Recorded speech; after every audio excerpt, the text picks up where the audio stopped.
नमस्कार। कभी किसी साइट पर ऐसा हुआ है कि थर्मोस्टेट तो 72 डिग्री दिखा रहा है, लेकिन क्लाइंट की शिकायत है कि कमरे में बहुत उमस और बेचैनी है। आज हम इन्हीं दो अदृश्य वजहों यानी आर्द्रता और तापीय विस्तार के पीछे की साइंस को समझेंगे। सच कहूं तो इन्हें समझना ही अपने काम में माहिर होने का असली तरीका है।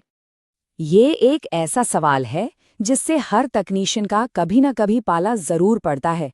मशीन ठीक चल रही है, तापमान भी सही है, फिर भी वो आराम वाली फीलिंग नहीं आ रही। तो आखिर चक्कर क्या है?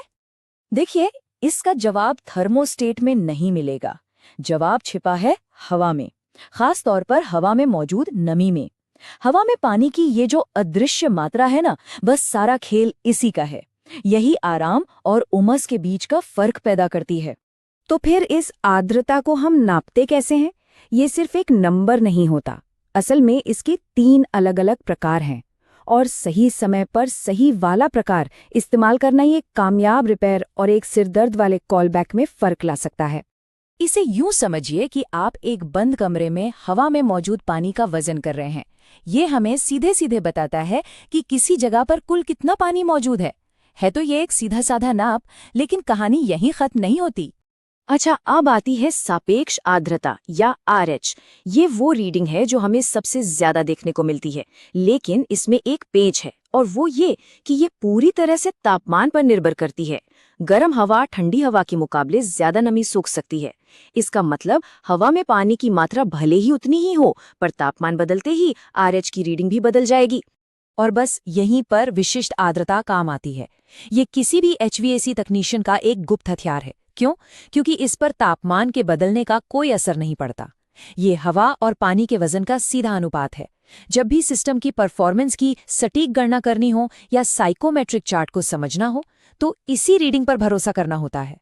तो इसे याद रखने का एक आसान तरीका है निरपेक्ष आर्द्रता यानी कुल नमी का वजन, सापेक्ष आर्द्रता यानी क्लाइंट का आराम। जब वो कहते हैं ना कि बड़ा चिपचिपा महसूस हो रहा है, तो वो इसी की बात कर रहे होते हैं। और विशिष्ट आर्द्रता वो है हमारी डायग्नोसिस के लिए, जब ये पता लगाना हो कि सिस्टम असल में कितनी नमी बाहर खींच रहा है। चलिए अब आर्द्रता से आगे बढ़कर एक दूसरी जरूरी कॉन्सेप्ट पर आते हैं जो इसी से जुड़ा है। तापमान सिर्फ हमें कैसा महसूस होता है इसे ही नहीं बदलता, वो असल में सिस्टम के पुर्जों का आकार भी बदल देता है, और इसी को हम तापीय विस्तार या थर्मल एक्सपेंशन कहते हैं। बहुत सीधी सी बात है। जब कोई भी चीज गर्म होती है तो वो फैलती है, और जब ये फैलाव मुख्य रूप से सिर्फ लंबाई में हो, जैसे कि हमारे कॉपर पाइप में, तो उसे रैखिक विस्तार कहा जाता है। ठीक है, अब एक कॉपर पाइप की जगह एक बड़ी सी मेटल शीट या डक्ट के बारे में सोचिए। जब वो गर्म होगी तो सिर्फ लंबी नहीं होगी, चौड़ी भी होगी। मतलब उसका पूरा सतह क्षेत्र या एरिया बढ़ जाएगा। बस यही है क्षेत्रीय विस्तार। और आखिर में आता है आयतनिक विस्तार यानी लंबाई, चौड़ाई और ऊंचाई, तीनों दिशाओं में फैलाव। ये ठोस, तरल, गैस, HVAC सिस्टम में मौजूद हर चीज पर लागू होता है। और रेफ्रिजरेंट कैसे काम करता है ये समझने के लिए तो ये बेहद जरूरी है। सच तो ये है कि यही विस्तार हमारे पूरे कूलिंग साइकिल की जान है। असल में फील्ड पर ये सब कुछ ऐसा दिखता है। गर्मी में लंबी रेफ्रिजरेंट लाइनें थोड़ी और लंबी हो जाती हैं, इसीलिए उन्हें ठीक से सपोर्ट देना और फैलने के लिए थोड़ी जगह छोड़ना इतना जरूरी होता है। डक्टवर्क से आने वाली वो पॉप या टक की आवाजें, वो असल में गर्मी से फैलते हुए मेटल की ही आवाज है। और जैसा मैंने कहा, रेफ्रिजरेंट का फैलना ही पूरे कूलिंग साइकिल को चलाता है। ये कोई किताबी बातें नहीं, ये वो चीजें हैं जो हम रोज काम पर देखते और सुनते हैं। तो सवाल ये है कि आर्द्रता और विस्तार की ये सारी बातें एक तकनीशियन के लिए इतनी जरूरी क्यों हैं? वो इसलिए क्योंकि ये ज्ञान हमारी डायग्नोस्टिक टूल किट का सबसे दमदार औजार बन जाता है। कुल मिलाकर बात इन दो चीजों पर आके टिकती है, आराम और सुरक्षा।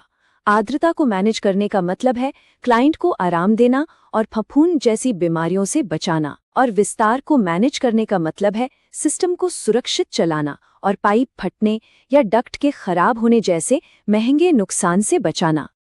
तो अगली बार जब किसी जॉब पर हो और कमरा कुछ ठीक महसूस ना हो, तो याद रखिए कि वहां सिर्फ हवा ठंडी नहीं की जा रही है, वहां भौतिकी के नियमों को नियंत्रित किया जा रहा है।